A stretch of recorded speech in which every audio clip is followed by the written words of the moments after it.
आपके साथ शिप्रा झा और आप देख रहे हैं 2025 विधानसभा चुनाव से जुड़ा पहला चुनावी बुलेटिन मुख्यमंत्री। तो चलिए बिना देरी के शुरू करते हैं चुनावी खबरों का सिलसिला। लालटेन वालों ने जंगल राज दिया, अब हम लोग कभी उसके साथ नहीं जा सकते हैं। एक मौका तेजस्वी को दीजिए, वैकेंसी ही नहीं है। और मुख्यमंत्री की शुरुआत सबसे बड़ी चुनावी खबर के साथ करेंगे। जनसुराज के संयोजक प्रशांत किशोर ने आरोपों का बहुत बड़ा बम सत्ताधारी दल के नेताओं पर फोड़ा है। 7 लोगों की हत्याकांड में शामिल होने का आरोप डिप्टी सीएम सम्राट चौधरी पर लगाया है। साथ ही मंत्री अशोक चौधरी को भी घेरा है कि टेंडर में 5% कमीशन लेकर अशोक चौधरी ने 500 करोड़ की संपत्ति जुटाई है। पीके के आरोपों पर क्या है सम्राट का जवाब, इस रिपोर्ट में देखिए।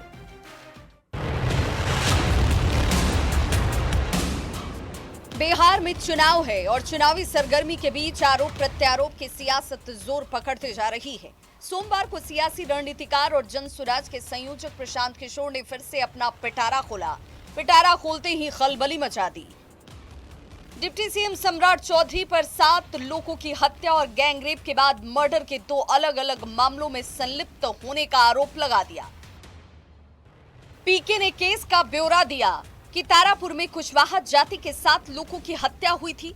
केस संख्या 44/1995 दर्ज किया गया। मामले में उप मुख्यमंत्री सम्राट चौधरी जेल गए, लेकिन उम्र और दस्तावेजों का हेरफेर कर जेल से बाहर निकल गए। पीके ने आरोप लगाया कि सम्राट चौधरी उर्फ राकेश कुमार उर्फ सम्राट चंद्र मौर्य उर्फ सम्राट कुमार मौर्य ने नाम और उम्र का खेल खेलकर कानून की आंखों में धूल झोंका। जिस व्यक्ति को जेल में होना चाहिए वो आदमी यहाँ का उप मुख्यमंत्री बना हुआ है, तो मुख्यमंत्री नीतीश कुमार सीधे इस पर कार्रवाई करें। कुछ लोगों के पास कुछ नया नहीं, ये बेचारा आजकल खोजी पत्रकार हो गए।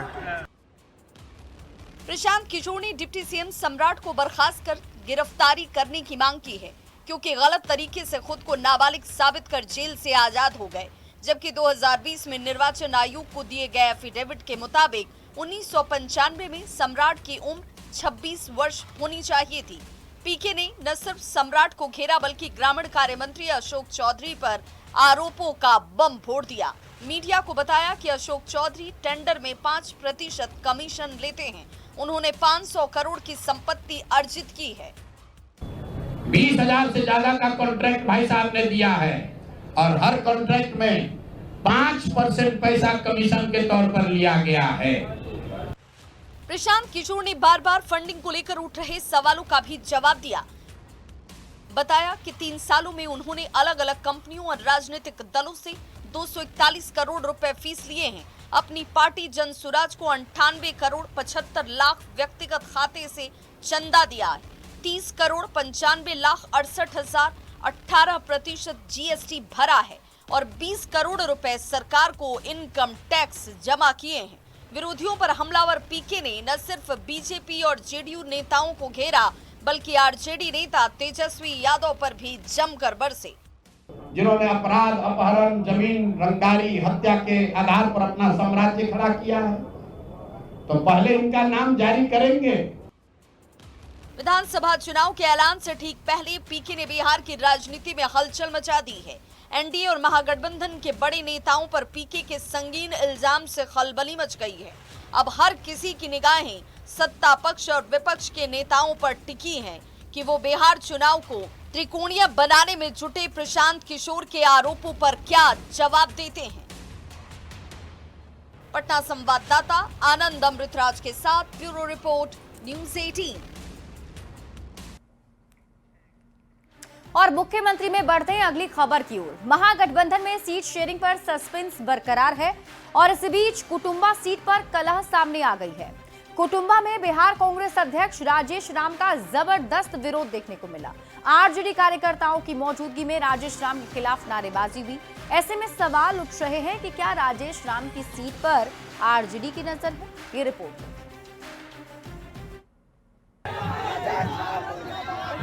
मुर्दाबाद मुर्दाबाद मुर्दाबाद हाथ में आरजेडी का झंडा,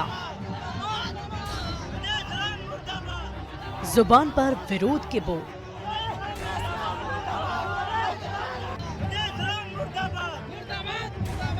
कांग्रेस के प्रदेश अध्यक्ष राजेश राम के विरोध में नारेबाजी की ये तस्वीरें औरंगाबाद से सामने आई है, जहां रविवार को अपने ही विधानसभा क्षेत्र कुटुंबा में राजेश राम को जबरदस्त विरोध का सामना करना पड़ा।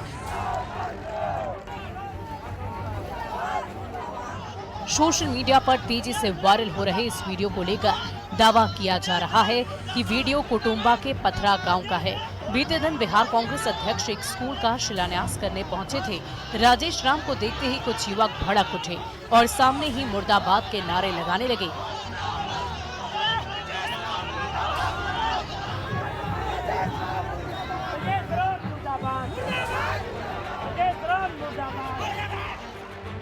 बिहार में विधानसभा चुनाव को लेकर सीट बंटवारे पर महागठबंधन में रस्साकसी देखने को मिल रही है।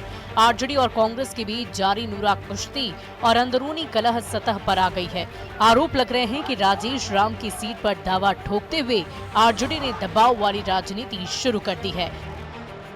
फिलहाल कुटुंबा विधानसभा सीट से बिहार कांग्रेस अध्यक्ष राजेश राम विधायक हैं, लेकिन इस सीट पर अब की बार आरजेडी पूर्व मंत्री डॉक्टर सुरेश पासवान को आगे कर रही है।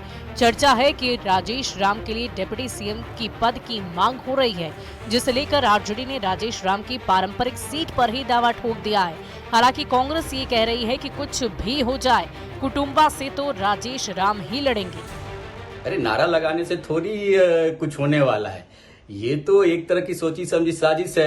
ये छटपटाहट में किया हुआ एक निंदनीय कृत्य है। प्रदेश अध्यक्ष माननीय राजेश राम जी कुटुंबा से जीत रहे हैं। कांग्रेस की दलील है कि राजेश राम लगातार 2 बार से कुटुंबा में जीत हासिल कर रहे हैं, लेकिन पिछले एक हफ्ते की राजनीतिक घटनाएं इस ओर इशारा करती है कि कुटुंबा पर इस बार आरजेडी की नजर है। 13 सितंबर को कुटुंबा में कांग्रेस की ओर से कार्यकर्ता प्रशिक्षण कार्यक्रम का आयोजन किया गया, जिसमें आरजेडी के नेता नहीं पहुंचे। इसके बाद 18 सितंबर को महागठबंधन के कार्यकर्ताओं का सम्मेलन किया गया, जिसमें कांग्रेस के कोई नेता शामिल नहीं हुए, जबकि वाम दल और वीआईपी के कार्यकर्ता आरजेडी के न्योता पर पहुंचे हुए थे। अब सामने आए विरोध के वीडियो ने सत्ता पक्ष को विपक्ष पर हमला बोलने के एक और मौके दे दिए हैं। विधानसभा चुनाव के पूर्व राजद से कांग्रेस की दोस्ती का असर अब दिखने लगा है। जो वीडियो वायरल हुआ है उसमें पार्टी के साथ विधायक जी की भी फजीहत हुई है। यह शर्मनाक है। राहुल गांधी, प्रियंका गांधी बिहार में आकर बदलाव की बात करते हैं। बदलाव तो दरअसल कुटुंबा विधानसभा क्षेत्र सहित पूरे बिहार में कांग्रेसियों का होने वाला है। कुटुंबा सीट पर महागठबंधन में दिख रही फूट की झलक से एनडीए के नेता काफी खुश हैं। कांग्रेस और आरजेडी के बीच तनातनी को लेकर एनडीए ने ये दावा किया है कि महागठबंधन में अंदरूनी लड़ाई चरम पर है। ना तो सीट शेयरिंग पर सहमति बन पाई है और ना ही सीएम फेज पर मुहर लगी है। ऐसे में देखना ये होगा कि मनमुटाव के बाद बात बन पाती है या कांग्रेस के राजेश राम और आरजेडी के सुरेश पासवान के बीच कुटुंबा में फ्रेंडली फाइट देखने को मिलेगी। औरंगाबाद से संवाददाता संजय सिन्हा और पटना रिपोर्टर शैलेंद्र के साथ ब्यूरो रिपोर्ट न्यूज़ 18।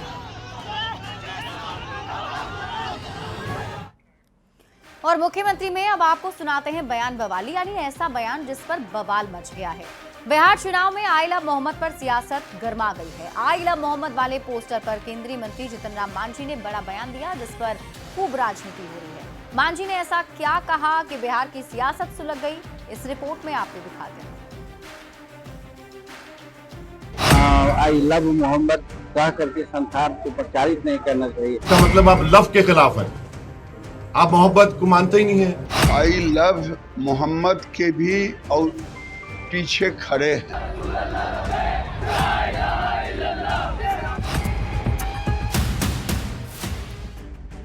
बिहार चुनाव में आई लव मोहम्मद की एंट्री से सियासी बवाल मच गया है। उत्तर प्रदेश से शुरू हुआ ये विवाद बिहार की राजनीति में अपनी जड़ जमाते जा रहा है। आई लव मोहम्मद पर पहले एआईएमआईएम चीफ असदुद्दीन ओवैसी ने बड़ा बयान दिया और अब केंद्रीय एमएसएमई मंत्री और हिंदुस्तानी आवाम मोर्चा के संरक्षक जीतन राम मांझी ने आई लव मोहम्मद को लेकर कुछ ऐसी टिप्पणी कर दी है जिससे सियासी बखेड़ा खड़ा हो गया है। धार्मिक उन्माद फैलाने के लिए ऐसा अगर करता है तो हम समझते हैं कि भारत के संविधान में और भारत के संस्कृति में उसका कोई स्थान नहीं है। आई लव मोहम्मद स्लोगन वाले पोस्टर को लेकर मांझी ये दावा कर रहे हैं कि इससे सांप्रदायिकता की बू आती है। संविधान सबको अपने धर्म का प्रचार करने की इजाजत देता है। आई लव शक्ति पर केंद्रीय मंत्री गिरिराज सिंह का समर्थन करते हुए मांझी ने कहा कि अगर शक्ति नहीं होगी तो इस तरह के प्रयोग बार बार होंगे। भारत में रहना है तो भारत की बात करनी होगी। भारत की आड़ में राष्ट्रीयता से खिलवाड़ किसी कीमत पर बर्दाश्त नहीं किया जाएगा। इस पर सत्ताधारी दलों के नेताओं ने जीतन राम मांझी के बयान का स्वागत किया। जीतन राम मांझी जी ने बिल्कुल सही कहा कि भयबिन होत न प्रीत, सांप्रदायिकता का जहर बोने वाले लोग, विभाजनकारी शक्तियां बार बार इस प्रकार का प्रयोग करती हैं भारत को तोड़ने के लिए। ऐसी कोई कार्रवाई करने के लिए आजादी नहीं दी गई है जिससे राज्य में किसी भी प्रकार का कोई उपद्रव हो। हालांकि आई लव मोहम्मद वाले बयान को बिहार में तूल देने पर महागठबंधन के नेता आपत्ति जाहिर कर रहे हैं। मांझी के बयान का विरोध कर रहे हैं। इस मुद्दे पर बिहार में राजनीतिक फसाद की स्थिति बन गई है। सत्तारूढ़ दल और विपक्ष के नेता आमने सामने आ गए हैं। इसीलिए भारतीय जनता पार्टी के लोगों को खुश करने के लिए सब अनर्गल बयानबाजी कर रहे हैं। जो लोग भी उदंडता करेंगे निश्चित ही उस पे कानूनी कार्रवाई होगी। आई लव मोहम्मद पर उत्तर प्रदेश से शुरू हुआ बवाल पहले तेलंगाना पहुंचा और अब महाराष्ट्र और एमपी के रास्ते इस विवाद ने बिहार में सियासी रंग ले लिया है। एक और बीजेपी ऐसी मुहिम को देश की एकता और अखंडता के लिए खतरा बता रही है तो दूसरी ओर विपक्ष इसे राजनीतिक एजेंडे का हथियार बनाने का आरोप लगा रहा है। देखना होगा इस विवाद पर फसाद कहां जाकर थमता है। गया संवाददाता एलन लीली और पटना रिपोर्टर विनीता मिश्रा के साथ ब्यूरो रिपोर्ट न्यूज़ 18। और मुख्यमंत्री में अब आपको दिखाते हैं चुनावी वायरल, यानी ऐसी तस्वीर जो चुनावी मौसम में वायरल हो रही है। चुनावी समर में पर्व त्योहार के मौसम का भी खूब असर देखने को मिल रहा है। बीजेपी प्रवक्ता ने तेजस्वी यादव को लेकर एक ऐसा पोस्ट किया जिस पर विपक्ष ने कड़ी आपत्ति जताई है। क्या है ये ताजा विवाद, इस रिपोर्ट में देखिए।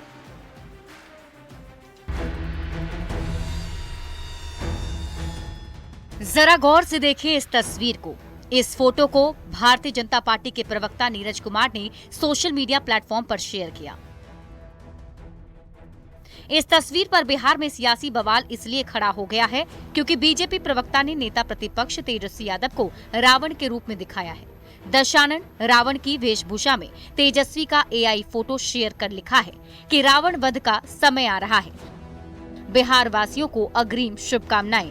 इस बार बिहार से रावण को उसके सेना सहित समाप्त कर देने का मन बिहार वासियों ने बना लिया है। उसके लिए पूरे बिहार को बधाई।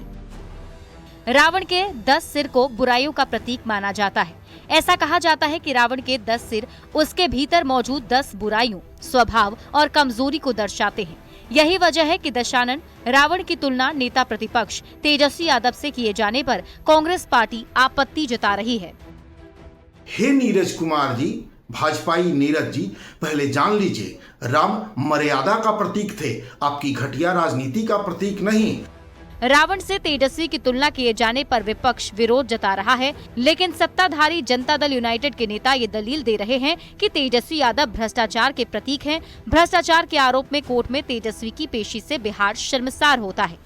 भ्रष्टाचार पर आप बोल रहे हैं तो उसके लिए तो एक ही लाइन पर्याप्त है, जिनकी जब कोर्ट में पेशी होती है तो तेजस्वी यादव पिता लालू यादव हाजिर हो।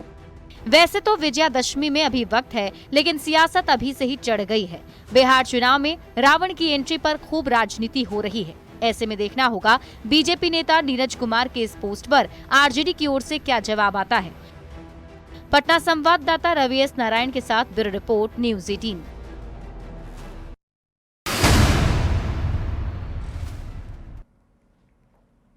और मुख्यमंत्री में वक्त है एक रोचक चुनावी जानकारी की। क्या आप जानते हैं कि बिहार में बाहुबलियों का गुरु किसे कहा जाता है? इस सवाल का जवाब है काली प्रसाद पांडे।